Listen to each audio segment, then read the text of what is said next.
ہوگا یہ بتانا ہے کی جانب سے دہلی سے شکریہ ادا کرتا ہوں کہ حضرت والا نے اپنے گناہوں مصروفیات کے باوجود ہماری حقیقت کی دعوت کو لبیک کہہ کر ہم سب ہمارے لیے اور ہماری مسجد کے لیے رونق بخشی۔ اللہ تبارک و تعالیٰ حضرت والا کے سائے عاطفت کو ہمارے سروں پر عافیت قائم دائم رکھے۔ اسی طرح گاؤں میں تشریف لانے والے تمام دینی بھائیوں کا بھی میں شکر گزار ہوں کہ آپ سب نے اس مبارک مجلس میں شرکت فرمائے۔ اللہ تبارک و تعالیٰ ہم تمام کے جماعتوں میں بیٹھنے کو قبول فرمائے۔ اللہ تبارک و تعالیٰ ہمیں نجات کا ذریعہ بنائے۔ اب ہم حضرت والا کا خطاب سنیں گے اور حضرت والا اپنی مستجاب دعاؤں پر مجلس کا اختتام فرمائیں گے۔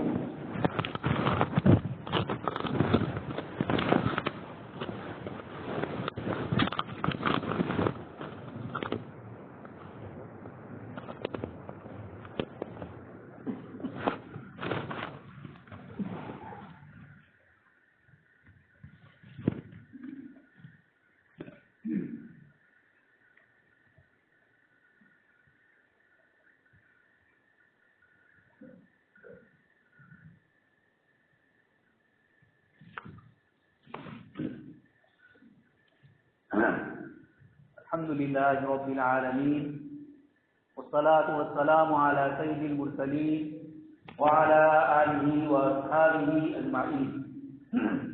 قال الله تبارك وتعالى في كلام المجيد والفرقان الحميد: أعوذ بالله من الشيطان الرجيم، بسم الله الرحمن الرحيم، إن هذا القرآن يهدي للتي هي أقوم ويبشر المؤمنين الذين يعملون الصالحات أن لهم أجرا كبيرا۔ وقال تعالى: إنا أنزلناه في ليلة مباركة إنا كنا منذرين۔ وقال النبي صلى الله عليه وسلم: خيركم من تعلم القرآن وعلمه۔ صدق الله العظيم وصدق رسوله النبي الكريم، ونحن على ذلك من الشاهدين والشاكرين، والحمد لله رب العالمين۔ محترم و مکرم حضرات علماء کرام اور ایمان والے بھائیوں، اللہ تبارک تعالیٰ کا انتہائی شکر اور احسان ہے کہ اس نے آج ہمیں قرآن کریم کی تکمیل کی بابرکت مجلس میں حاضری کی توفیق نصیب فرمائی۔ دوستوں اور بزرگوں، کلام الملوک ملوک الکلام، عربی زبان میں محاورہ ہے کہ بادشاہ کا کلام کلاموں کا بھی بادشاہ ہوتا ہے۔ یہ اللہ پاک کا کلام، اللہ پاک نے اپنے پاک کلام میں اپنے اس کلام کی جن صفات کو ذکر فرمایا، ہمارے عزیز طالب علم نے کتاب اللہ کی تلاوت شروع فرمائی: لو انزلنا هذا القرآن على جبل لرأيته خاشعا متصدعا من خشیۃ اللہ، کہ اگر اس قرآن کریم کو ہم پہاڑ پر نازل کرتے جو بالکل سخت اور مضبوط ہوتے ہیں، لرأیتہ خاشعا متصدعا من خشیۃ اللہ، اللہ پاک کے خوف سے، اللہ پاک کی خشیت سے آپ اس کو دیکھتے کہ یہ سورہ اور بھیجا ہو۔ اللہ پاک کا کلام پتھر جیسی ایک جامد اور ایک ایسی چیز جو بے جان ہے، جو سخت ہے، لیکن اللہ پاک فرماتے ہیں کہ کچھ پتھر بھی لما یقنط من خشیۃ اللہ، اللہ پاک کے خوف سے لرزتے ہیں۔ کتاب اللہ کے پہلے ہی پارے میں دو چار روز ہے، پہلی تراویح میں یہ آیت ہم سنیں گے۔ اللہ تبارک تعالیٰ انسانی قلوب کی سختی کو ذکر فرماتے ہیں: ثم قست قلوبکم من بعد ذلک، یہود کو کہا جا رہا ہے جن کو اللہ پاک نے 4000 سالہ نبوت عطا فرمائی تھی خاندان میں، قوم میں، لیکن اللہ کی کتاب کی، اللہ کے کلام کی نافرمانی کرنے، اللہ کی کتاب کے انکار کرنے پر أَتُؤْمِنُونَ بِبَعْضِ الْكِتَابِ وَتَكْفُرُونَ بِبَعْضٍ، کتاب کے کچھ حصے پر ایمان لاتے تھے تورات کے، اور اس حصے کا انکار کرتے تھے، اور کتاب اللہ کا انکار کیا۔ عسلا من عند انفسهم، ان ساری برائیوں کو ذکر کرتے ہوئے اللہ پاک نے یہ فرمایا کہ تمہارے دل سخت ہو گئے۔ معلوم ہوتا ہے کہ جب انسان قرآن کریم سے اپنے آپ کو دور کر دیتا ہے، قرآن کریم کی تلاوت سے، قرآن کریم کے معانی اور مطلب سے اور قرآن کریم کی مجلسوں سے، تو اللہ پاک اس کے دل کو سخت کر دے۔ ایک طرف پہاڑ ہے جس کا اتنا سختی کے باوجود نرم ہونا کہ خاشعا متصدعا من خشیتہ، وہ تو یہ ہو جائے، اور انسان جس کو اللہ نے دل عطا فرمائے، سمی الانسان انسانا لانسہ، انسان کو انسان اسی لیے کہا گیا کہ وہ ایک سماجی زندگی کا آدمی ہے، وہ انفرادی اور تنہائی کی زندگی نہیں گزارتی، اس کو سماجیات میں اللہ پاک سے وابستہ رکھتا ہے۔ لیکن یہی انسان جب اللہ کے کلام سے دور ہو جاتا ہے تو اللہ پاک فرماتے ہیں ہم پتھروں کو تو نرم کر دیتے ہیں لیکن تمہارے قلوب کو ایسا سخت کر دیں گے۔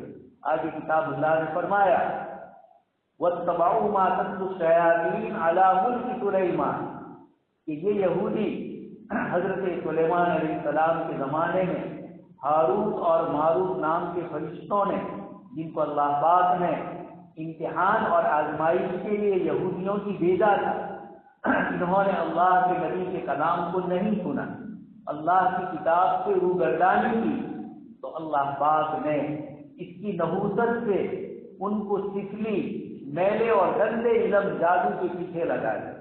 مفسرین فرماتے ہیں وَاتَّبَعُوا مَا تَتْلُو الشَّيَاطِينُ عَلَى مُلْكِ سُلَيْمَانَ، اسباب بھی مہیا ہوئے، جیسے ایک آدمی نیکی کا کام کرنا چاہتا ہے، اللہ پاک کی طرف سے اس کو توفیق ملتی۔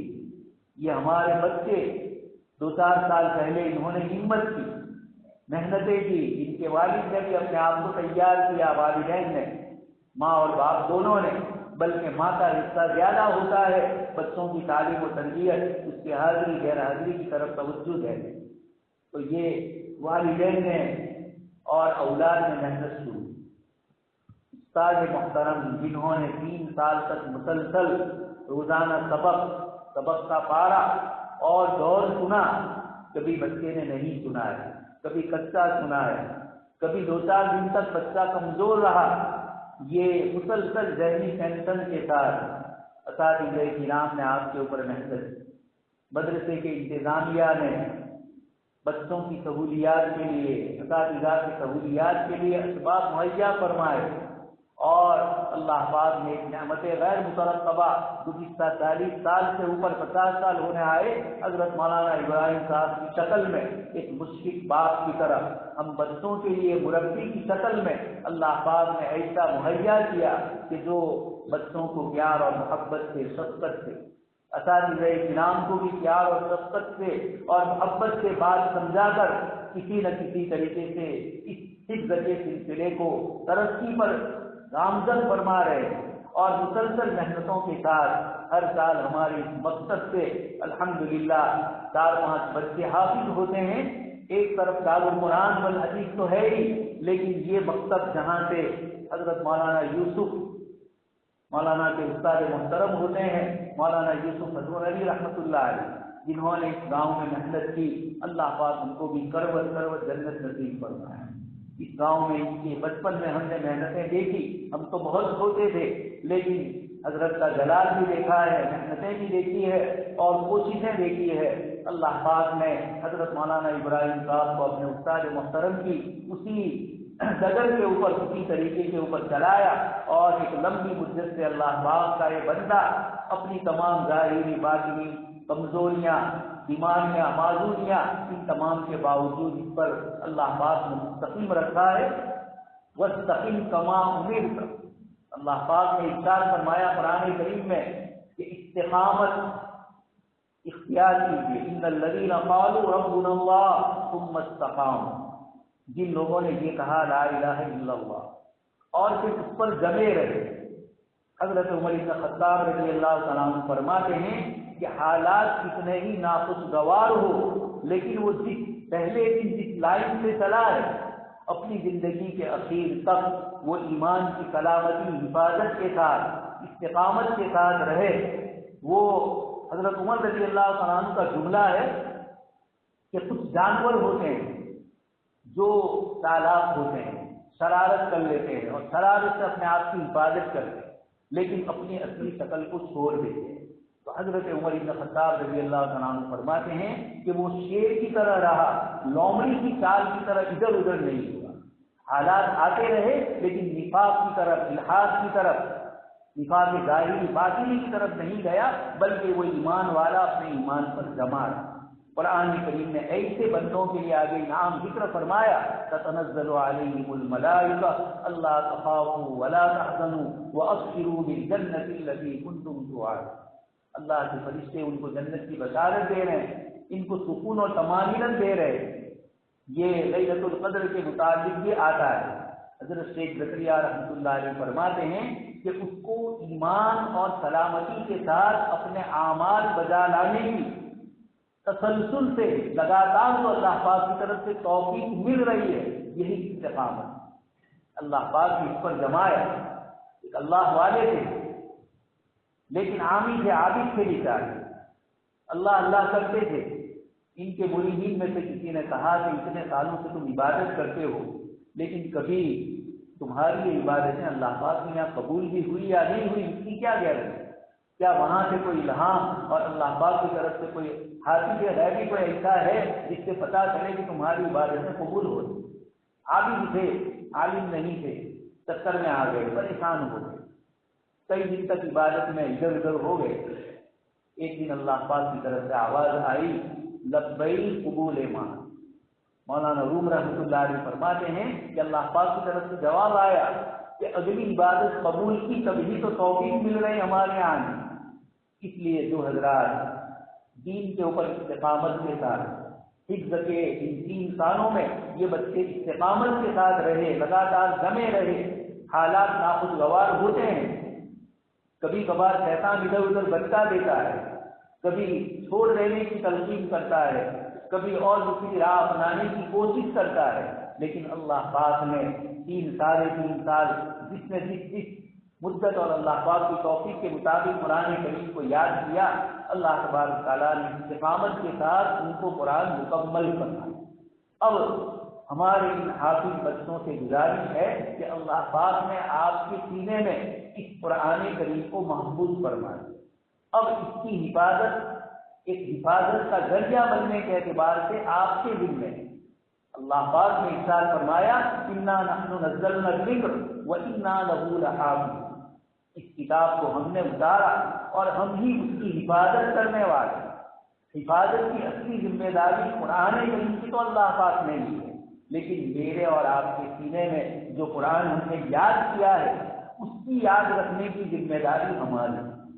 اس لیے اب آپ کی ذمہ داری ڈبل ہو گئی، صرف حفظ کرنا یہ فرض نہیں تھا۔ اللہ پاک نے آپ کو توفیق سے نوازا، آپ کے والدین کو اللہ پاک نے توفیق سے نوازا، اس کے بڑے مرتبے۔ حدیث شریف میں والدین کے لیے تو تاج کا ذکر ہے۔ اورنگزیب عالمگیر رحمۃ اللہ علیہ کا صاحبزادہ حافظ ہوا۔ اورنگزیب نے اپنے والد شاہ جہاں کی خدمت میں یہ پیغام پہنچایا کہ میرا بچہ حافظ قرآن ہے۔ سن لیا، کچھ روایتوں میں کہ خاموش رہے، اور کچھ روایتوں میں جو قاتل آیا تھا اس سے کہا کہ اورنگزیب کو جا کر کہو کہ تمہارا بچہ حافظ ہوا ہے، مجھے اس سے کیا فائدہ؟ اللہ پاک کی طرف سے تاج تو تمہارے سر پہ رکھا جائے گا، مجھے کیا ملے گا؟ اورنگزیب عالمگیر رحمۃ اللہ علیہ بادشاہ سمجھ گئے، اسی سلطنت میں بیٹھ کر بلخ بخارا سے لے کر کنیا کماری بلکہ مدراس کے علاقوں تک اس نے پورے وسیع و عریض 4-5 ملکوں کی پوری حکومت کرنے والا بادشاہ دربار سلطنت میں بیٹھ کر قرآن کریم حفظ کر رہا ہے۔ حافظ ہوا اور اب پیغام پہنچایا، والد محترم ناراض تھے، طے کر دیا تھا۔ یہ ایک لمبی داستان ہے جس کا کچھ حصہ میں انشاءاللہ ابھی آپ کے سامنے ذکر کروں گا، اس لیے کہ اس وقت جو ملک کے حالات ہیں اس کے پیش نظر اورنگزیب نے کیا قربانی کی۔ مجدد الفسانی رحمۃ اللہ علیہ نے اس ملک کو جس رخ کی طرف وہ جا رہا تھا جیسے اس وقت جا رہا ہے اس سے روکنے کی جو کوششیں کی، آپ نے جو محنت شروع کی تھی جہانگیر کے زمانے میں، اللہ پاک نے آپ کے صاحبزادے خواجہ معصوم ترین بھی ان کی برکت سے اورنگزیب عالمگیر رحمۃ اللہ علیہ کو تخت سلطنت پر بٹھایا، اور یہ جو کفر اور انحراف ہندوستان میں جو آ رہا تھا اور اس کو روکنے کے لیے اللہ پاک نے مجدد صاحب اور خواجہ معصوم کو قبول کیا، دینی روحانی اعتبار سے، سیاسی اعتبار سے اللہ پاک نے سلطان اورنگزیب رحمۃ اللہ علیہ کو قبول فرمایا۔ خیر، تو اورنگزیب عالمگیر رحمۃ اللہ علیہ نے اپنے والد کی خدمت میں پیغام پہنچایا کہ تمہارا بیٹا حافظ خوش ہو گئے اور کہا کہ اب میرے دل کو سکون ہے کہ میرے سر پر تاج پہنا ہے۔ تو حافظ کے والد محترم کی تو یہ اللہ پاک یہاں قدر و منزلت ہوگی، لیکن خود حافظ قرآن کی کیا ہوگی؟ اقرأ وارتقی ورتل کما كنت ترتل فی الدنیا، کہ پڑھو جیسے اس وقت آپ پڑھ رہے تھے، اقرأ دور پڑھا جائے گا، یاد کیا جائے گا، اور کم سے کم 10-12 سال تک تراویح جب تک نہیں پڑھاؤ گے قرآن کریم آپ کے سینے میں محفوظ نہیں ہوگی۔ مسلسل محنت سے 10-12 سال تک ہر سال شیطان بہانے کروائے گا کچھ نہ کچھ، لیکن آپ اپنے آپ کو جمائے رکھے۔ 2-4 آدمی اگر نہیں ملتے ہیں تو ایک کمرے میں بھی کھڑے ہو کر تراویح آپ سنائیں۔ یہ کھڑے ہو کر تراویح سنانا ہمارے غیر مقلدین بھائی اور سعودی حکومت نے بھی ایک چکر چلایا 10 رکعت والا۔ یہ جو حضرت عمر رضی اللہ تعالیٰ عنہ نے تراویح میں قرآن کریم کو شروع فرمایا، اللہ کے نبی صلی اللہ علیہ وسلم کو اللہ پاک نے جو اصحاب عطا فرمائے، ابو بکر کا تو اعلیٰ مقام ہے، ثانیت نہیں اذ ہما فی الغار، وہ تو رفیق غار تھے، لیکن حضرت عمر رضی اللہ تعالیٰ عنہ مراد رسول کی چاہت کے مطابق اللہ پاک نے آپ کو ایمان میں داخل فرمایا۔ آپ نے دعائیں فرمائی، ابو جہل اور حضرت عمر دونوں میں سے ہر ایک کے اعتبار سے کسی ایک کے لیے اللہ پاک نے قبول فرمایا، حضرت عمر رضی اللہ عنہ، یہ مراد رسول۔ اللہ کے نبی صلی اللہ علیہ وسلم نے فرمایا خلفائے راشدین ان کو مضبوطی سے پکڑے رکھو۔ حضرت عمر رضی اللہ تعالیٰ عنہ نے تراویح میں قرآن کریم ترتیب سے صحابہ کرام سے شروع کروایا، اور پورا صحابہ کرام کا مجمع متفق ہوا، کسی ایک آدمی نے بھی اختلاف نہیں کیا۔ یہ دلیل ہے کہ اجماع صحابہ سے 20 رکعت تراویح قرآن کریم کی تلاوت کے ساتھ جو مشروع ہوئی، اور آج تک الحمدللہ امت میں وہ مشروع۔ حضرت عمر رضی اللہ تعالیٰ عنہ کا 2 رکعت پڑھ کے شکریہ ادا کر کے ان کے حق میں ان کے درجات کی بلندی تو ہے ہی، ہماری طرف سے ان کے لیے دعائیں کی جائے کہ اگر آپ نے تراویح کا یہ سلسلہ شروع نہ کیا ہوگا تو میری اپنی ناقص نگاہ میں نظر آ رہا ہے کہ ہم جیسے کمزوروں کے ایمان کی قرآن کی حفاظت کا کوئی بظاہر ذریعہ نہیں ہے، ہم بھول جائیں، لیکن اللہ پاک نے حضرت عمر رضی اللہ عنہ کے ذریعے امت کو قرآن کی حفاظت کا بھی پہلے ذمہ دار بنایا۔ چند صحابہ کرام شہید کر دیے گئے۔ حضرت ابوبکر صدیق رضی اللہ تعالیٰ عنہ کے زمانے میں جنگ یمامہ میں مرتدین کے مقابلے کے لیے، مسیلمہ کذاب کے مقابلے کے لیے جو صحابہ گئے تھے، ایک جماعت شہید ہو گئی اور وہ حفاظ کی جماعت تھی۔ فوراً حضرت عمر رضی اللہ تعالیٰ عنہ نے حضرت ابوبکر صدیق رضی اللہ تعالیٰ عنہ سے عرض کیا خلیفۃ الرسول صلی اللہ علیہ وسلم سے کہ آپ امت کے لیے قرآن کریم کی حفاظت کا کوئی انتظام ہے۔ حضرت ابوبکر صدیق رضی اللہ تعالیٰ عنہ، روایت لمبی ہے، حضرت ابوبکر صدیق رضی اللہ تعالیٰ عنہ شروع میں یہ کہہ رہے تھے کہ جس کام کو اللہ کے رسول صلی اللہ علیہ وسلم نے نہیں کیا، کیا نہیں کیا؟ اللہ کے نبی صلی اللہ علیہ وسلم نے قرآن کریم جتنا نازل ہوتا تھا، کاتبین وحی کو لکھنے والے صحابہ کو آپ یہ فرماتے تھے فلاں کی آیت فلانی صورت میں رکھیں، تو جو صورتیں ہمارے سامنے ہیں ان صورتوں کو مکمل کر دیا ہے، لیکن جس ترتیب سے میرے اور آپ کے سامنے اس وقت جو قرآن کریم ہے، سورہ فاتحہ، سورہ بقرہ، آل عمران وغیرہ، یہ جو ترتیب ہے اس ترتیب سے نازل نہیں ہوا ہے، لیکن آپ صلی اللہ علیہ وسلم نے اس پوری قرآن کریم کو اپنی صورتوں کے مضامین اور صورتوں کے اعتبار سے مکمل کیا، اور بعد میں پھر اس کو ترتیب دیا گیا ان صورتوں کی روشنی میں۔ حضرت عثمان رضی اللہ عنہ نے اور حضرت زید بن ثابت دونوں جماع کے اندر شریک ہے۔ ایک لمبی داستان یہ میں اس لیے کہہ رہا ہوں کہ ہمارے نوجوان اسکول اور کالج میں پڑھنے والے بچے، ان کو معلوم ہونا چاہیے قرآن کریم کے نازل ہونے کی پوری ہسٹری، اس لیے کہ اس وقت نیٹ کے اوپر مستشرقین اور غیر مسلم بڑے لکھے لوگ اس قسم کی چیزیں پڑھتے ہیں اور پھر اسلام قرآن پر اشکال کرتے ہیں، قرآن کریم کی فلانی آیت نبی کو یاد آئی صلی اللہ علیہ وسلم، یہ مطلب ہے کہ گویا بھول گئے تھے۔ یہ روایت ہے بخاری شریف میں، صحابی رضی اللہ تعالیٰ عنہ آیت پڑھ رہے ہیں، اللہ کے نبی صلی اللہ علیہ وسلم سن رہے ہیں، اور آپ نے فرمایا کہ یہ آیت میں پڑھتا تھا، اس صحابی نے اس کو پڑھا اور مجھے یاد دلایا۔ مستشرقین یہ یوروپ والے ایسی روایتوں میں بھی رقیق باتیں تلاش کرتے ہیں اور پھر اس کے اندر اپنی طرف سے مرچ مسالہ شامل کر کے قرآن کریم کے نزول پر، قرآن کریم کی ترتیب پر عجیب و غریب قسم کے اشکالات ہیں۔ ایک کتاب ہے، میں اپنے طلباء سے عرض کروں گا، دفاع قراءت ہے، تو قراءت سبا کے اوپر جو اشکالات اور اعتراضات اس کے جواب ہیں، لیکن اس کے اندر یہ اور بھی بہت سارے اشکالات کے جواب ہیں۔ ابھی 3 سال مہینے پہلے ایک صاحب بروز کے مرکز صاحب ریٹائر دعوت و تبلیغ میں لگے ہوئے، وہ آئے اور انہوں نے کہا مجھے قرآن کریم کمپیوٹر میں چاہیے۔ کمپیوٹر میں قرآن کریم نیٹ پر کتنے الگ الگ اس کی ایپ نکلی ہوئی ہے، اس کو آپ دیکھ سکتے ہیں۔ کہا نہیں، مجھے ایسا قرآن نہیں چاہیے جو آپ صلی اللہ علیہ وسلم پر نازل ہوا، جس ترتیب سے صورتوں اس ترتیب سے میں جمع کر رہا ہوں، اور میں نے خاصا اچھا جمع کر لیا ہے، اب میں اس کو پورا کرنا چاہتا ہوں۔ میں نے ان سے پوچھا کہ آپ نے پہلے کون سی صورت رکھی؟ انہوں نے کہا اقرا دی، سب جانتے ہیں، لیکن صرف 5 آیتیں نازل ہوئی، باقی آیتیں اس وقت نازل نہیں ہوئی، پھر دوسری صورتیں نازل ہوئی اور پھر اس کے بعد باقی آیتیں بعد میں نازل ہوئی۔ میں نے کہا آپ کیسے اس کو ترتیب دیں گے؟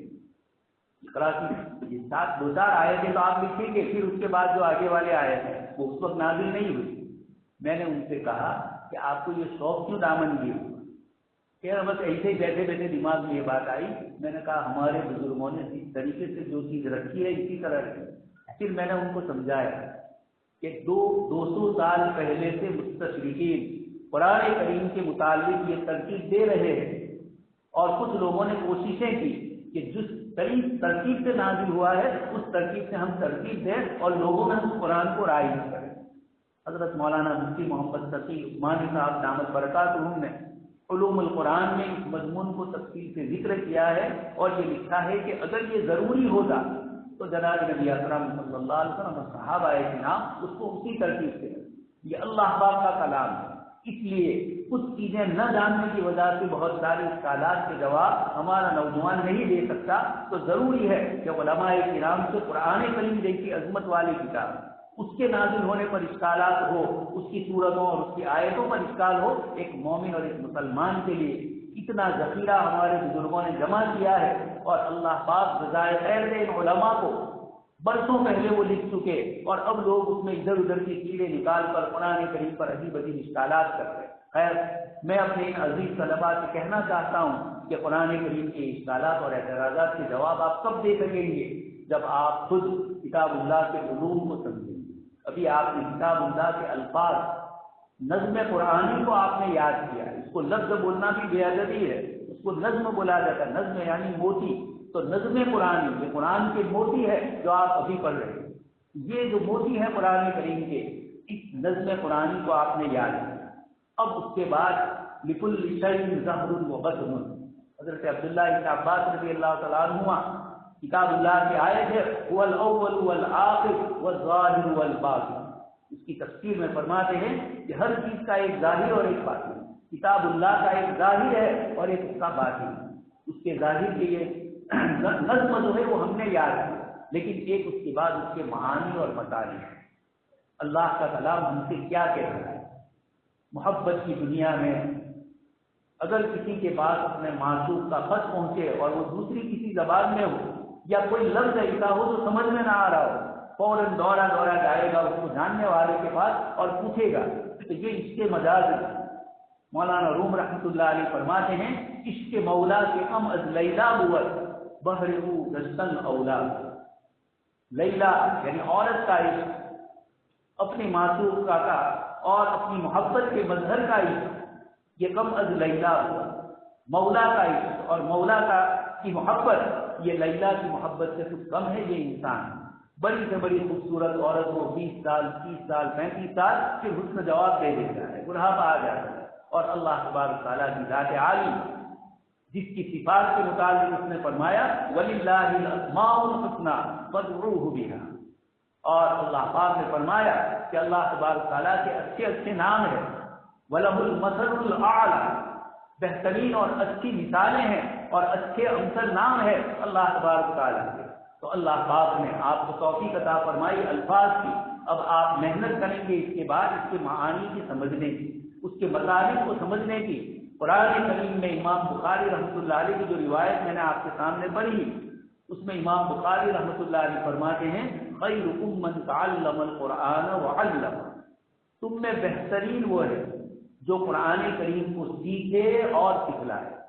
اس سے پہلے بھی عرض کر چکا ہوں کہ ایک روایت اور بھی ہے خیرکم من تعلم القرآن او علم، کہ جو تم نے قرآن پڑھے وہ بھی بہتر، اور اگر پڑھ لیا پڑھاتا نہیں ہے تب بھی ایک بہتری اس میں آئی۔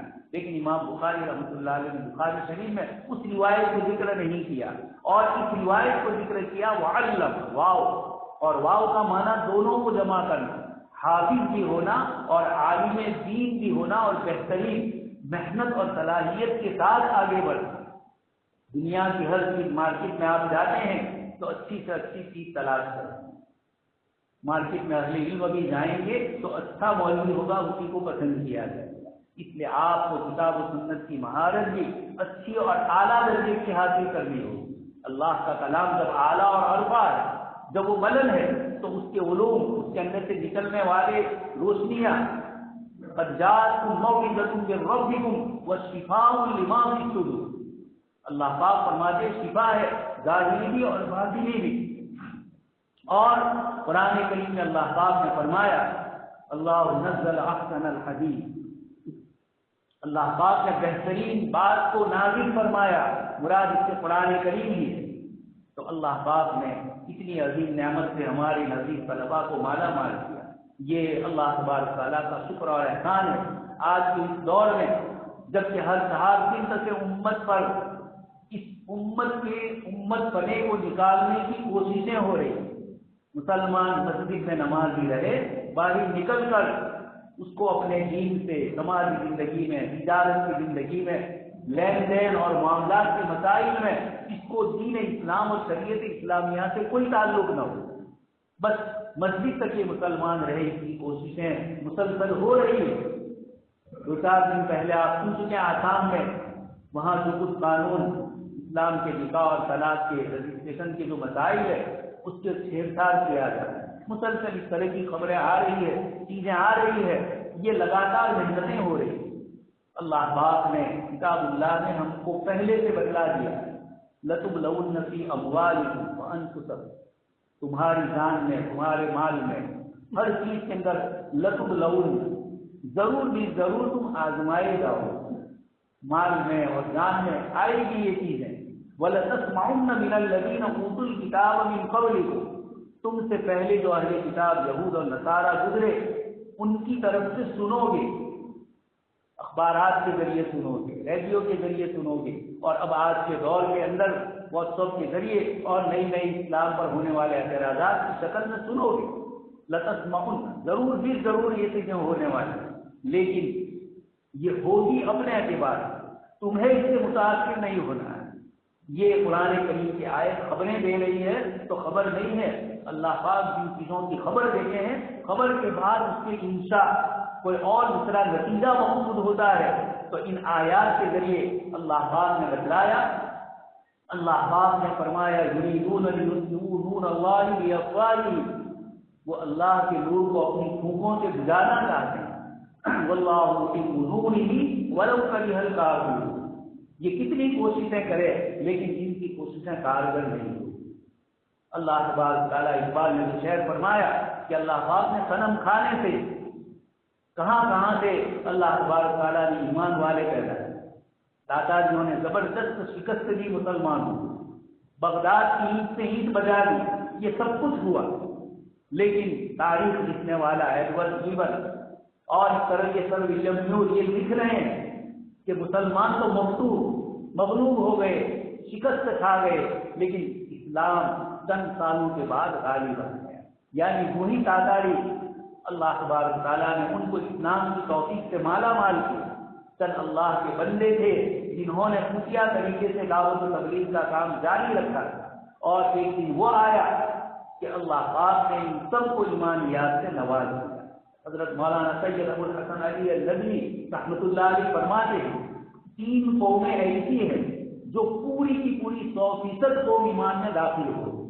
سب سے پہلے عرب، سارے عرب شرک کیا، مخالفت کی، لیکن جب بات سمجھ میں آ گئی تو پورا جزیرۃ العرب نہیں، اطراف کے عرب ممالک میں بھی اسلام پھیل گیا۔ مصر جس کا اپنا ایک کلچر تھا، اپنی ایک زبان تھی، اور اس کے ساتھ ساتھ اپنا ایک مذہب تھا، یہ سب چیزیں تھیں، زبان الگ تھی، اللہ پاک نے مصر کو اسلام میں داخل کیا۔ تو لکھنے والے انگریز لکھ رہے ہیں کہ یہ تاریخ کا عجوبہ ہے کہ دنیا کی تہذیب اور کلچر اور اپنے آپ کے اندر سب سے بڑی قوم سمجھی جانے والے آج بھی آپ دیکھ رہے ہیں اہرام مصر کے پیرامڈ، آج تک سائنس اس مسئلے کو حل نہیں کر سکی، یہ کیسے بنایا گیا، کیوں بنایا گیا، اور اندر جانے کے راستے کیا ہے۔ بہت سی بخشی چیزیں انسان کی بنائی ہوئی چیزوں کو جب معلوم نہیں کر سکے تو اللہ پاک کی بنائی ہوئی وسیع و عریض زمین و آسمان کی چیزوں کو تم کیا سمجھو۔ اس لیے اللہ تبارک و تعالیٰ نے ایسا عظیم الشان قرآن ہمیں قرآن کریم کے الفاظ، اس کے معانی، اس کو پڑھنے کا، قرآن کریم میں اللہ پاک نے فرمایا وَلَقَدْ يَسَّرْنَا الْقُرْآنَ لِلذِّكْرِ فَهَلْ مِن مُدَّكِرٍ، ہم نے اس قرآن کریم کو آسان کیا۔ حافظ ابن کثیر رحمۃ اللہ علیہ فرماتے ہیں کہ ہماری زبان عجمی، ہم بولنے والے، اللہ تبارک و تعالیٰ ہماری زبانوں پر ابھی جو بچے پڑھ رہے تھے بِلِسَانٍ عَرَبِيٍّ مُبِينٍ، خالص عربی لہجے میں قرآن کریم کو پڑھ رہے تھے۔ یہ کیا ہے؟ یہ وَلَقَدْ يَسَّرْنَا الْقُرْآنَ، اللہ پاک نے قرآن کو اس انداز میں ہماری زبانوں پر اللہ تبارک و تعالیٰ نے توفیق عطا فرمائی۔ ایک اور مفسر لکھتے ہیں کہ ہماری زبانیں جو غیبت سے، چغلیوں سے، ایک دوسرے کو تکلیف پہنچانے والی، اللہ پاک ایسی زبانوں پر اپنے کلام کو جاری فرمانے ہیں کہ اس کا احسان ہے۔ وہ چاہتا ہماری زبان حرکت ہی نہ کرتے، ہم قرآن پڑھنا چاہیں پڑھ نہیں، یہ ہو سکتا ہے۔ اللہ پاک نے فرمایا استاد مشرکین کے متعلق کہ ان کو قیامت کے دن دوسروں کو سجدے میں جاتے ہوئے دیکھ کر یہ بھی چاہیے کہ سجدہ کرے، لیکن اللہ پاک ان کی پشت کو تختے کی طرح کر دے۔ ہماری پشت تو آپ جانتے ہیں منکے ہیں، انسان جس طریقے سے بھی جھکنا چاہے جھک سکتا ہے، لیکن اگر اس کو اللہ پاک پاٹیے دیتا بنا دے تو یہ ادھر سے ادھر حرکت ہی نہیں کرتا۔ اللہ پاک فرماتے ہیں کہ دنیا میں سجدے کی جب تم کو اعلان کیا جا رہا ہے، سجدے کا حکم دیا جا رہا ہے، اس وقت تم سجدے نہیں کرتے تھے، اب قیامت کے دن سب کو دیکھ کر سجدہ کرنا چاہو گے بھی تو اللہ پاک کی طرف سے توفیق نہیں ملتی۔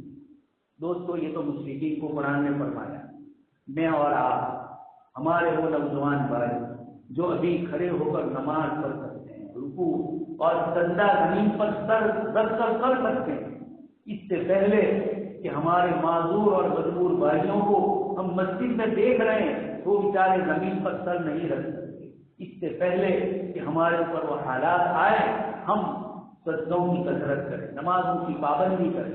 آنے والا مہینہ آ رہا ہے، میں نے آپ کے سامنے قرآن کریم کی آیت پڑھی انا انزلناہ فی لیلۃ مبارکۃ انا کنا منذرین، اس قرآن کو ہم نے نازل کیا برکت والی رات، اور وہ رات کیا ہے؟ اللہ پاک نے سورہ قدر میں فرمایا لیلۃ القدر انا انزلناہ فی لیلۃ القدر وما ادراک ما لیلۃ القدر خیر من الف شہر، اللہ پاک نے ایسی برکت والی رات میں اس کو اتارا۔ خود قرآن نے دوسری جگہ فرمایا شہر رمضان الذی انزل فیہ القرآن، بزرگوں نے فرمایا کہ جہاں قرآن کا اللہ پاک نے تعارف کروایا، پہچان کروائی، وہاں رمضان سے کروائی، اور جہاں رمضان کی پہچان کروائی وہاں پہ قرآن کو لے گیا۔ معلوم ہوا کہ رمضان اور قرآن دونوں کا ایک دوسرے سے بہت بڑا تعلق اور جوڑ ہے، اس لیے قرآن کی پہچان میں رمضان اور رمضان کی پہچان میں قرآن۔ بلکہ حکیم الامت حضرت مولانا اشرف علی تھانوی رحمۃ اللہ علیہ فرمائے کہ رمضان کے روزے اللہ پاک نے جو ہم پر فرض فرمائے یہ کس کی برکت ہے؟ رمضان کے مہینے کی وجہ سے نہیں ہے، قرآن کریم کی وجہ سے۔ اللہ پاک نے ہم پر جو روزے فرض فرمائے اس کا تعلق قرآن کریم کے ساتھ ہے۔ اس قرآن کی نسبت سے ہی اللہ تبارک و تعالیٰ نے اس رمضان کے مہینے میں قرآن کو نازل فرمایا، اور قرآن کی برکت یہ تھی کہ اس کی وجہ سے ایک مہینے کے روزے رکھ کر ہمیں اپنی طرف اللہ پاک نے متوجہ فرمایا، اعتکافات کروا کر اعتکاف کے ذریعے اللہ پاک کے گھر میں اللہ کا بندہ آ کر اس کے در پہ پڑا ہے، اور یقینی بات ہے کہ اس کے در سے کوئی خالی ہاتھ جاتا نہیں۔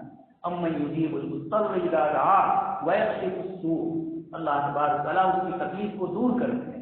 تو یہ آج کے حالات، اس کے اندر ہمارے بچوں نے قرآن حفظ کیا، اللہ تبارک تعالیٰ ان کے اس قرآن کو محفوظ فرمائے، ان کو قرآن کریم کے معانی جاننے والا بنائے، اور اس کے ساتھ رمضان کے مہینے میں کثرت سے ہم سب کو بھی اللہ تبارک تعالیٰ قرآن کریم پڑھنے کی توفیق نصیب فرمائے۔ دوستو اور بزرگوں، باہر کی دنیا میں کیا ہو رہا ہے؟ ایک شعر ہے، تیرے قتل کے چرچے ہیں آسمان۔ خیر یہاں آسمان مراد نہیں ہے، مراد یہ ہے کہ قرآن نے جو فرمایا وَإِنَّ مَكْرَهُمْ لَتَزُولَ مِنْهُ الْجِبَالُ، کہ ان کا مکر اور ان کی شرارت ایسی ہے کہ پہاڑ بھی اپنی جگہ سے ہٹ جائے۔ آپ صلی اللہ علیہ وسلم کے زمانے میں بھی یہ شرارت تھی، اور آج بھی وَلَا تَحْسَبَنَّ اللَّهَ غَافِلًا عَمَّا يَعْمَلُ الظَّالِمُونَ، اسی رکوع میں آگے اللہ تبارک تعالیٰ نے فرمایا کہ ان کا مکر مشرکین کا ایسا ہے کہ اگر پہاڑ پر وہ اثر کرے تو یقیناً وہ بھی اپنی جگہ سے ہٹ جائے۔ یہ اس وقت بھی ہوا ہے، اور قیامت تک اس امت کے ساتھ اللہ تبارک تعالیٰ نے جو خیر کا معاملہ فرمایا، اخرجت للناس بنایا، اس لیے اس امت کو ان تمام حالات سے گزرنا ہوگا جن حالات سے حضرات صحابہ کرام گزرے، تابعین گزرے۔ میں آپ کو جو کہہ رہا تھا، اکبر کے دور میں اکبر نوجوان تھا، اور آپ کو تاریخ معلوم ہے کہ ہمایوں شکست کھا کر شیرشاہ سوری سے ایران چلا گیا، وہاں سے پھر وہاں کا جو ایران کا بادشاہ تھا صفوی طہماسپ، اس طہماسپ کی لشکری مدد لے کر پھر ایک مدت کے بعد وہ یہاں آیا۔ اسی عرصے میں اکبر کی پیدائش ہوئی۔ تو ان ناخوشگوار حالات میں آپ کو سنیں کہ کستوری تقسیم کی اسکول میں پڑھا ہوگا بچپن میں، تو یہ اکبر جن حالات میں بڑا ہوا ہے وہ حالات بگڑ ہوئے، اور شیرشاہ سوری یہ بڑا نیک اور پارسا بادشاہ تھا۔ اس کے بعد اس کے خاندان کے اور بھی 2-3 بادشاہ آئے اس کے انتقال کے بعد، اور پھر اس کے بعد ہمایوں دوبارہ آیا اور پوری خاندان کو ہرا کر پھر مغلیہ سلطنت دوبارہ قائم ہوئی۔ بابر سے جو شروع ہوئی تھی اور ہمایوں نے شکست کھا کر، لیکن اس درمیان میں ہمایوں وہاں سے شیعیت کو لے کر آیا۔ ہندوستان میں اکبر ایک طرف تو ان ناخوشگوار حالات میں اس کی پیدائش اور پروان وہ چل رہا ہے، اور دوسری طرف کم عمری میں اس کو سلطنت مل گئی۔ اس کی وجہ سے اس کے جو مشیر مشورہ لینے والے خیرخواہ لوگ جو تھے اطراف میں، ان سب میں کچھ تو علماء سو تھے، ابو الفضل اور فیضی تھے، اور ایک نام کثرت سے آپ سنتے ہیں لیکن ہم لوگ اس کو باتوں باتوں میں ہنسی خوشی میں نکال دیتے ہیں، بربل کا نام۔ یہ پکا برہمن تھا، معلوم ہونا چاہیے بڑا سمجھدار اور عقل مند تھا، اور اٹلی سے اور اسپین سے کچھ عیسائی پادری بھی ہندوستان میں اسی کے دور میں آئے۔ ان دونوں نے محنت کر کے ہندوستان میں اکبر کے ذہن میں یہ بات ڈالی کہ دین محمد صلی اللہ علیہ وسلم کو 1000 سال پورے ہو۔ اب 1000 سال کے بعد کا کوئی ذکر نہیں۔ ہم لوگ بھی چھوٹے تھے تو ہمارے گھروں کی عورتیں بولتی تھی کہ اس کے بعد کا اسلام میں کوئی ذکر ہی نہیں ہے، 1400 سال کے بعد کا۔ نعوذ باللہ قیامت کا ذکر ہے، جنت کا، جہنم کا، اور نہ معلوم ایسی وسیع و عظیم دنیا کا جنت والی ذکر ہے تو اس کا ذکر نہیں۔ تو یہ اس طرح کی باتیں بنا کر اکبر کے ذہن کو تیار کیا۔ یہ مختلف محنتیں تھی، اس میں ہندوستان کا برہمن یہ سب سے زیادہ، ایک اور دوسرا تھا جس کو دیوی بولتے ہیں، یہ بھی برہمن تھا۔ بربل نے اس فلسفی کو، یہ فلسفر تھا، ان دونوں نے مل کر اکبر کے ذہن میں کچھ باتیں ایسی ڈالی جس سے اکبر نے ایک نئے دین کی ابتدا کی۔ اور نعوذ باللہ اس کے بعد کیا کیا ہوا، ایک مسلمان مورخ اکبر ہی کے زمانے کے بدائعی صاحب وہ پوری تفصیل سے اس کو لکھتے ہیں کہ کیا کیا مسلمانوں پر حالات آئے۔ جیسے آج سڑکوں پر اور کھڑے ہو کر عام جگہوں پر ہم نماز نہیں پڑھتے، اس وقت بھی یہ حال ہو چکا ہے۔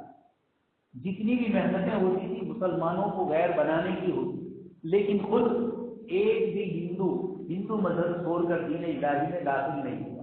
جتنے ہوئے وہ سب مسلمانوں کے کوشش میں ایسے ناخوشگوار حالات تھے، اور ناخوشگوار حالات میں حتیٰ کہ سورج کی پوجا کی جاتی تھی، اکبر خود پوجا کرتا تھا، یوگ اور یہ جتنی چیزیں ہیں یہ ساری اس وقت آ چکی ہیں۔ حضرت مجدد الفسانی رحمۃ اللہ علیہ کا جو خط جہانگیر کے زمانے میں شیخ ولی نام کے ایک اکبر کے ایک بہت بڑے وزیر تھے، اور پھر وہ جہانگیر کے زمانے میں بھی رہے، اس دور کے اندر انہوں نے ایک لمبا خط لکھا ہے اور ان کو سمجھایا ہے کہ کسی طریقے سے آپ کو اللہ پاک نے حکومت میں یہ بڑا مقام دیا ہے، آپ اسلام کی خدمت کرتے ہوئے دوبارہ دین اسلام کا غلبہ کر لیجیے۔ حکومت میں جو کچھ اس قسم کے لوگ آئے ہیں، علماء سو نے جو ایک ماحول بگاڑا بربل اور یہودی عیسائیت میں اور برہمنیت میں، اس ملک سے اسلام کو ختم کرنے کی وہ بہترین ساعتیں اور گھڑیاں سمجھی تھی، لیکن اللہ تبارک و تعالیٰ کو اس دین کو باقی رکھنا ہے۔ حضرت مولانا علی میاں ندوی رحمۃ اللہ علیہ فرماتے ہیں، وہ ہمارے اپنے زمانے میں حضرت فرما رہے ہیں کہ یہ اس ملک سے دین اسلام کبھی ختم نہیں ہو۔ یہاں ہمارے بزرگوں نے جو محنتیں کی ہے، یقیناً حالات آئیں گے۔ حضرت شاہ ولی اللہ رحمۃ اللہ علیہ اپنے مکاتبات میں یہ فرماتے ہیں کہ جب ہندوستان کے مسلمانوں پر انتہائی ناخوشگوار حالات آئیں گے، اس وقت اللہ پاک اس ملک کے بڑے خاندان کے لوگوں کو اسلام کی طرف متوجہ فرمائے، اللہ پاک ان کو ایمان کی توفیق سے مالا مال کرے۔ اللہ پاک کا اپنا دین ہے، کوئی مرتد ہو جائے اللہ پاک کی طاقت اور قدرت میں کوئی کمی ہونے والی نہیں۔ اللہ پاک نے صاف فرما دیا، سارے انسان اور جنات مل کر سب کے سب اعلیٰ اتقا قلب رکھو، سب متقی پرہیزگار بن جاؤ، ماں زاد فی ملکی شیئا، تمہارے تقوی سے میری حکومت میں کوئی بڑھوتری نہیں، اس لیے کہ نعوذ باللہ میں تمہاری عبادتوں کا محتاج ہوں، میں پہلے سے کامل ہوں۔ میں تو کیا کامل، الیوم اکملت لکم، میں نے جو دین بھیجا ہے وہ دین کامل ہے، تو اللہ پاک کی ذات عالی کیسی کامل ہے۔ اور دوسری اسی روایت کے دوسرے جز میں فرمایا کہ سارے انسان اور جنات مل کر علی اتقا قلب رجل، سب کے سب انتہائی درجے کے بدمان ہو جاؤ، ماں نقص من ملکی شیئا، میری حکومت میں تمہاری بدماشیوں سے کوئی کمی نہیں، اس لیے کہ میری حکومت تمہاری وجہ سے نہیں۔ یہ باری تعالیٰ نے ارشاد فرما دیا، اس لیے کوشش کی جائے مرتد ہونے والوں کو مرتد ہونے سے بچانے، لوگوں کی اسلام کی بلکہ آگے بڑھ کر غیر مسلم بھائیوں تک توحید کو سمجھایا جائے۔ قرآن کی پوری تعلیم کیا ہے؟ توحید ہی توحید سے بھرا پڑا ہے قرآن کریم، اور کتنی سادہ مثالوں سے قرآن کریم نے توحید کو سمجھایا، کوئی فلسفی کوئی سائنٹسٹ نہیں سمجھا سکتا، وہ بلبلیوں میں الجھ جائے گا۔ قرآن کریم نے اتنے شاندار انداز کے اندر پورا قرآن کریم بھرا پڑا ہے، شرک کی مثالوں سے، توحید کی مثالوں سے سمجھا کر بتلایا جاتا ہے کہ کس طریقے سے رجلا سلما لرجل، ایک وہ آدمی چند آدمیوں کا غلام ہو، متشابہ، ایک وہ آدمی جو چند آدمیوں کی خدمت کرتا ہو، گھر میں پوٹا مارنے والی، صفائی کرنے والی عورتیں ہوتی ہے، 1-2 گھنٹہ اس کے یہاں 1-2 گھنٹہ اس کے یہاں، یہ مشترک غلام، یہ کسی کا بھی فرما بردار نہیں، ان کے گھر گیا تو ان کا، ان کے گھر گیا تو ان کا۔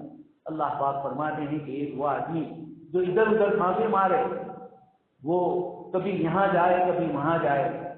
ایک سوامی ہے سچنانند، انہوں نے ایک کتاب لکھی ہے آپرے ان پچھم، اور اس کے اندر اس نے ہندو لڑکیوں اور لڑکوں کے جو مسائل ہے اس کو انہوں نے تفصیل سے اس بک میں گجراتی میں ذکر کیا۔ انہوں نے افریقہ کا، امریکہ کا، انگلینڈ کا، تینوں الگ الگ بر اعظم کا انہوں نے سفر کیا اور الگ الگ بک لکھی ہے۔ اس میں انگلینڈ میں جو غیر ان کی ہندو لڑکیاں مسلمانوں کے ساتھ نکاح میں چلی جاتی ہے، اس کی وجوہات پر انہوں نے لمبی گفتگو کی۔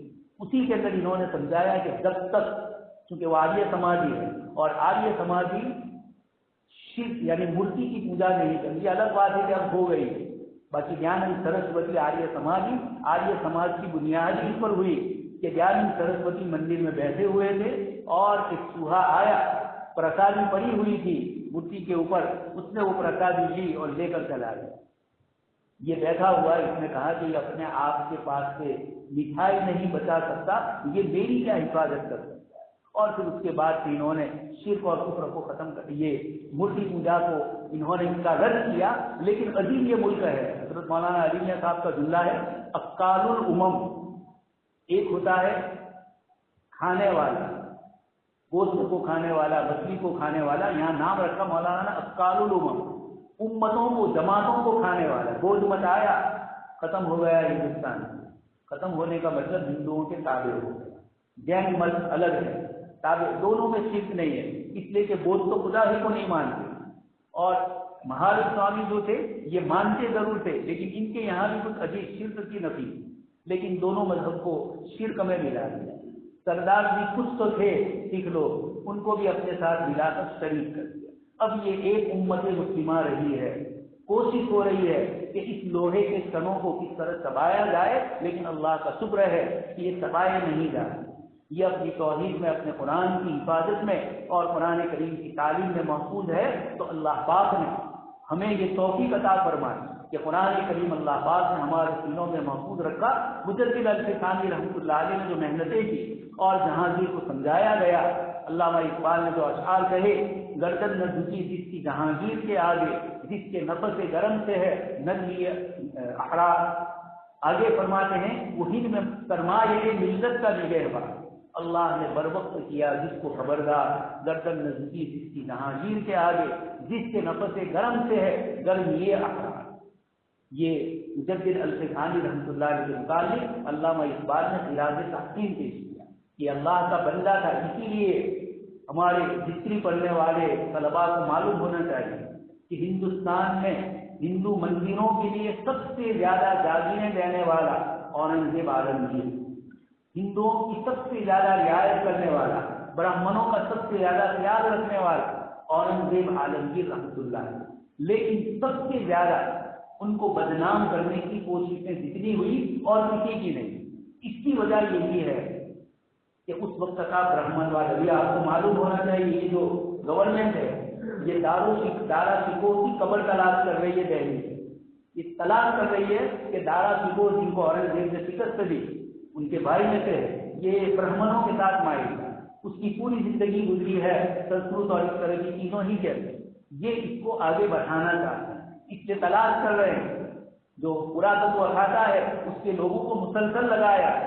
ہو سکتا ہے کبھی کسی دن کوئی جگہ بتلا دے, جب مورتی نہ ہو کر مورتی نکل آتی ہے تو یہ تو تلاش کرنا ہے کسی کی بھی قبر کو کہہ دیا جائے کہ دارا شکوہ ہے. یہ کوشش کر رہے ہیں اس کو آگے بڑھانا.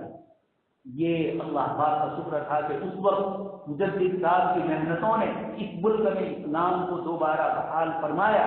اور اورنگزیب عالمگیر رحمۃ اللہ علیہ جیسا بادشاہ آپ کے صاحبزادے خواجہ معصوم سرہندی کی محنتوں سے اللہ پاک نے ہندوستان کی سلطنت پر ان کو بٹھایا, اور 300-400 سال تک کفر اور شرک اس کے اثرات نہیں آئے. اب یہ پھر دوبارہ شروع ہو رہا ہے. اللہ تبارک تعالیٰ کا دین ہے. اللہ پاک نے قرآن کریم کی حفاظت کا وعدہ فرما کر ان حفاظ کی زبانی اللہ پاک نے انسانی شکل میں بھی اس کی حفاظت کا انتظام فرمایا. وہ اپنے دین کی بھی حفاظت فرمایا. اللہ تبارک تعالیٰ مجھے اور آپ کو کہیں سنی باتوں پر عمل کرنے کی توفیق نصیب فرمائے. ہمارے ایمان کی اللہ پاک حفاظت فرمائے. حضرت یوسف علیہ السلام نے بھی یہی فرمایا, اور باب متفرقون خیر ام اللہ الواحد القہار. ایک خدا کو چھوڑ کر الگ الگ خداؤں کے یہاں جانا. یہی بات سوامی سچیدانند ہندوؤں سے کہہ رہے ہیں کہ ہمارے یہاں بھگوانوں کی کھوج نہیں. ہر جگہ پر کہیں کسی تالاب کے کنارے پر, اس نے لکھا ہے کہ تالاب کے کنارے پر کہیں ادھر ادھر جہاں بھی جاؤ گے ایک کے بعد ایک بھگوان بڑھتے ہیں. نئی نسل یہ سوچتی ہے کہ اس کی عبادت کریں یا اس کی کریں, اس کو راضی کریں کہ اس کو راضی کریں. دوستوں اور بزرگوں کے بعد اس نے کہا کہ جب تک کوئی قوم ایک نہیں ہوگی, ان کا بلو پرنٹ ایک نہیں ہوگا, وہاں تک قوم ترقی نہیں کر سکتی. اس نے لکھا کہ مسلمان چاہے سیاست میں اور اقتصادیات میں تھوڑے پیچھے ہیں, لیکن دوسرے اعتبار سے وہ ہندوؤں سے زیادہ سمجھدار. وہ لکھ رہے ہیں اس لیے کہ وہ اندر کی خرابیاں اور برائیوں کو جانتے ہیں. تو اس کفر اور شرک کے اندر کچھ نہیں رکھا ہے. اللہ پاک نے فرمایا کہ بکری کا جالا لبیت العنکبوت. اللہ پاک نے کفر اور شرک کو مثال دی. مکڑی کے جالے سے ایک چھوٹا سا بچہ بھی جھاڑو سے اس کو گرا دیا. وَإِنَّ أَحْوَنَ الْبُيُوتِ سب سے کمزور یہ ہے۔ اور آگے اللہ پاک نے فرمایا وَتِلْكَ الْأَمْثَالُ نَضْرِبُهَا لِلنَّاسِ، یہ مثالیں ہم لوگوں کو دیتے ہیں، وَمَا يَعْقِلُهَا إِلَّا الْعَالِمُونَ، سمجھدار لوگ، علم والے وہی چیزوں کو سمجھتے ہیں۔ مولانا علی میاں صاحب فرماتے ہیں اور مولانا وحید الدین خان صاحب کہ عجیب ہے، ایک طرف سائنس کی دنیا میں چیزوں پر ریسرچ کر رہے ہیں اور چیزوں کو اپنے تابع سمجھ رہے ہیں، اور شام کو وہی ایک کرسی کے پاس جا کر کھڑے ہو کر ہاتھ جوڑ کر اپنے نفع نقصان کا اس کو مالک سمجھ۔ یہ صرف ہمارے ہندو بھائیوں میں نہیں ہے، عیسائیوں میں بھی یہ صرف پایا جاتا ہے۔ یہ تضاد، یہ وروධابھاس، ایک طرف صبح سے شام تک لیبورٹری میں بیٹھ کر وہ ریسرچ کر رہا ہے چیزوں پر، تحقیق کر رہا ہے، اور وہی شام کو ان بے جان چیزوں کے سامنے عبادت کے لیے کھڑا ہو رہا ہے، اپنے نفع نقصان کا ان کو مالک ہو گیا۔ یہ بد توفیقی جب ہوتی ہے، اللہ پاک کی طرف سے ہدایت نہیں ملتی، تو یہ ساری چیزیں آدمی گھرا رہ جاتا ہے۔ اس لیے اللہ پاک نے ہمیں یہ جو ایمان کی دولت سے مالا مال فرمایا، اپنی اولاد کی فکر کریں، اپنی بچیوں کی ہم فکر کریں کہ ان کو دین پر باقی رکھیں، قرآن اور حدیث کی تعلیم سے ان کو مالا مال کریں۔ اللہ تبارک تعالیٰ صحیح صحیح باتوں پر ہم سب کو عمل کرنے کی توفیق نصیب فرمائیں۔ آمین وآخر دعوانا الحمدللہ۔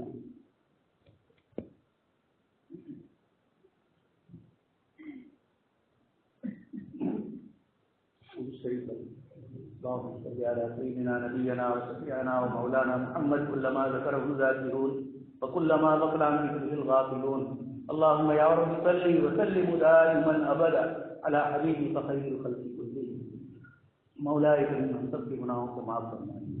یہ مولاي کریم آپ کا کرم، آپ کا فضل اور آپ کا احسان ہے اس بستی پر مسلسل 6-7 دہائیوں سے گاؤں میں حفظ قرآن کریم کا ایک تسلسل چل رہا ہے۔ اس سے پہلے بھی آپ کے بندوں نے حفظ قرآن کا معمول کیا ہوگا۔ 857 ہجری میں جب اس گاؤں میں مسجد کی آبادی ہوئی ہے، مصطفیٰ آباد اس کا نام ہے، یقیناً مولاي کریم آپ کے بڑے نیک اور صالح بندے اس بستی میں رہے ہوں گے، ان کی برکتوں سے آج یہ گاؤں میں دین اور ایمان باقی ہے۔ اے مولاي کریم اس دین اور ایمان کو قیامت تک اس بستی سے محفوظ فرما۔ مولاي کریم آپ کی دریائے رحمت سے امید یہی ہے کہ آپ نے ہمیں ایمان پر باقی رکھا۔ یہ مدارس، مکاتب اور دعوت و تبلیغ کے کام اور دوسری علمی عملی سرگرمیاں اے رب کریم، سوشل اور سماجی جو کام ہو رہے ہیں ریلیز سے، اے رب کریم یہ آپ ہی کی عنایت سے ہو رہی ہے۔ مولاي کریم تو اس میں خوب خوب برکتیں نصیب کرنا، ہماری اس نئی نسل کو مصطفیٰ آباد کی نسبت سے مستقوی بنا دیں۔ آپ نے اس دین مدین کی حفاظت کے لیے کیسے کیسے انتظام کرنا ہے۔ مولا آپ کسی کے محتاج نہیں ہیں، لیکن آپ نے اسباب کے درجے میں چیزوں کو استعمال کیا۔ اتنے بڑے ابرہا کے لشکر کو چند ابابیل کے ذریعے آپ نے شکست دی۔ اے مولاي کریم آپ نے اپنے پاک کلام میں اپنی طاقت، اپنی قدرت، اپنی سطوت اور اپنی جبروتیت کو بتلایا ہے۔ آپ نے قرآن کریم میں اپنی بڑی بڑی نعمتوں کو، بڑی بڑی مخلوق کو ذکر کروایا ہے۔ والشمس وضحاها والقمر اذا تلاها اذا الشمس كورت، ایک طرف آپ سورج کو روشن کر رہے ہیں، ارادوں و حاجہ آپ فرما رہے ہیں، اور آپ فرماتے ہیں اذا الشمس كورت، آپ بھی اس کی تقریر کر سکتے ہیں۔ تقریر لپیٹنے کو، پلٹنے کو کہا جاتا ہے۔ اے رب کریم آپ سورج کو اس طریقے سے چلا رہے ہیں، ہزاروں سال سے وہ جل رہا ہے لیکن خود اپنے آپ کو نہیں جلا رہا ہے، مخلوق کو روشنی دے رہا ہے۔ مولاي کریم یہ آپ کی آیات میں سے، سورج گرہن بھی آپ کے آیات، چاند گرہن بھی آپ کے آیات، یہ کائنات کا ذرہ ذرہ رب العالمین ہے آپ۔ اس لیے سارے عالم جتنے بھی آپ کی وحدانیت پر، آپ کی خدائیت پر، آپ کی جبروتیت اور طاقت پر دلالت کرتے ہیں۔ اے رب کریم یہ آپ ہی کی شان ہے۔ اے رب کریم آپ نے پاک کلام میں ان مخلوقات کی قسمیں کھائی ہیں۔ آپ نے بتلایا کہ یہ مخلوق بڑی عظیم ہے، لیکن انہ لقسم لو تعلمون عظیم، آپ نے ان کی قسمیں کھائی اور ان قسموں کو بڑا فرمایا۔ اے رب کریم آپ نے اپنے پاک کلام کی برکتوں سے دنیا کی قوموں کو ہدایت عطا فرمایا۔ آپ نے مصر کو عربی زبان والا بنا دیا، عربی کلچر اور تہذیب اور اسلام کا شہدائی بنا دیا۔ مولاي کریم آپ نے نادان ترکوں کو ترک دانا بنا دیا۔ اے رب کریم آپ نے افغان قوم کو، پوری کی پوری قوم کو ایمان میں داخل کر دیا اور غیرت ایمانی سے آج بھی وہ مالا مال ہے۔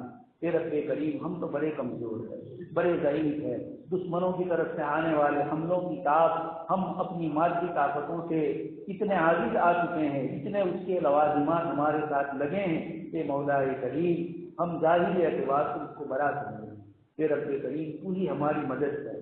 مولا آپ نے اپنے پاک انبیاء کرام علیہ السلام کی مدد فرمائی، دشمنوں نے ان کو دھمکیاں دی اولتعودن فی ملتنا، اور آپ نے فرمایا کہ ہم خود اپنے بندوں کی طرف سے بدلہ لینے والے، انا لننصر رسولنا۔ یہ مولا کریم اس وقت بھی ایک مظلوم قوم ہے جو برسوں سے آپ کے دین متین اور آپ کے قبلہ اول کی حفاظت کے لیے رکی ہوئی ہے، جمی ہوئی ہے۔ مولا کریم ان کے حال پر رحم کرو۔ مولا آپ عالم الغیب والشہادہ ہے، آپ علیم و خبیر ہے، آپ ہم سے زیادہ جانتے ہیں۔ یہ رب کریم آپ کے پاس آپ کی حکمت اور آپ کی تدبیر پر ہم ایمان لاتے ہیں۔ ہم نے آپ کو علیم اور حکیم سمجھا ہے، آپ کو عزیز اور غفار سمجھا ہے۔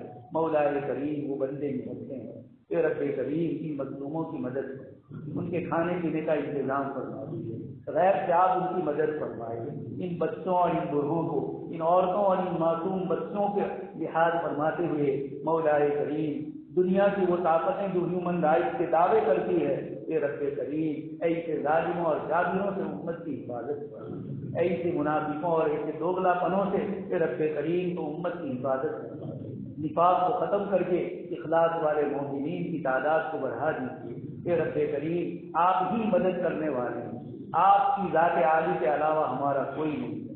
مولا کریم آپ نے اپنے پاک کلام میں اپنی ہی طرف بلایا، ادعونی استجب لکم، آپ نے فرمایا مجھ سے مانگو میں ہی تمہاری پکار کو قبول کرنے والا ہوں، میرے علاوہ کون ہے جو تمہاری پکار کو قبول سنتا ہو۔ اے رب کریم امت مسلمہ پر رحم فرمائے، ہمارے ایمان کی اعمال کی حفاظت فرمائے۔ جناب نبی اکرم صلی اللہ علیہ وسلم جس دین کو محفوظ شکل میں ہمارے پاس چھوڑ کے گئے، مولا کریم اس کی ایک ایک سنت، ایک ایک نفل اور ایک ایک مستحب پر بھی ہمیں عمل پیرا ہونے کی توفیق نصیب فرمائے۔ اس دین کی حفاظت کی شکل میں ہمیں ان تمام چیزوں پر عمل کرنے والا بنا دیجیے۔ مولا ہمارے بچوں نے قرآن مکمل فرمایا، اے رب کریم تو قرآن کریم کو ان کے سینوں میں کا قیامت محفوظ فرمایا۔ مولا کریم ان کو اس کو یاد کرنے کی توفیق نصیب، ان وعیدوں سے ان کی حفاظت فرما جو قرآن کریم نہ یاد کرنے پر آپ کے حبیب پاک صلی اللہ علیہ وسلم نے فرمایا۔ بزرگوں نے قرآن کریم کے آیات کی تفسیر میں فرمایا سب سے بڑا نسیان اور سب سے بڑی محرومی اگر ہے تو وہ قرآن کریم کو یاد کر کے بھول جانا ہے۔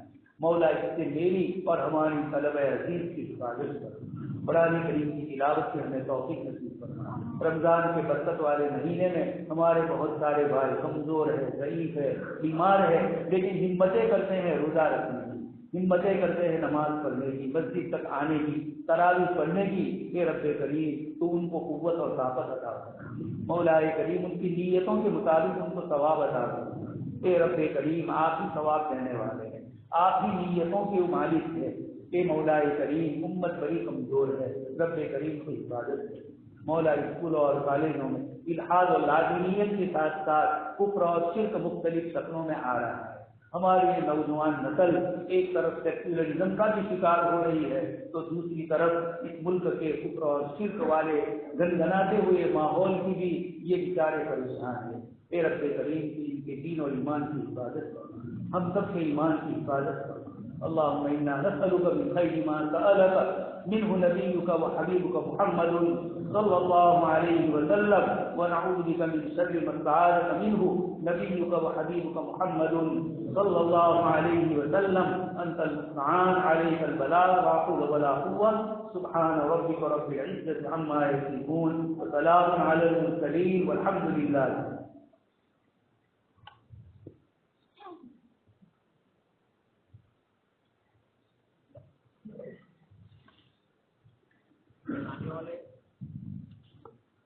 آنے والے مہمانان کرام کے لیے کیا گیا ہے، تشریف لے جائیں۔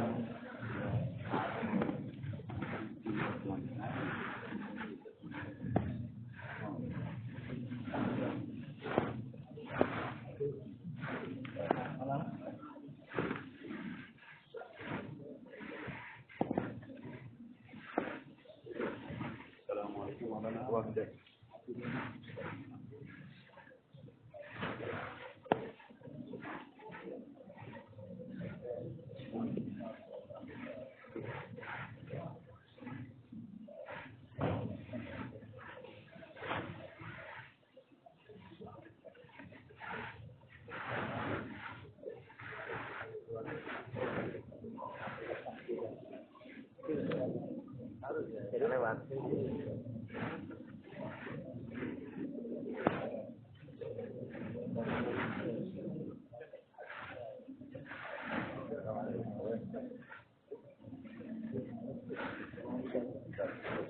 Luar biasa.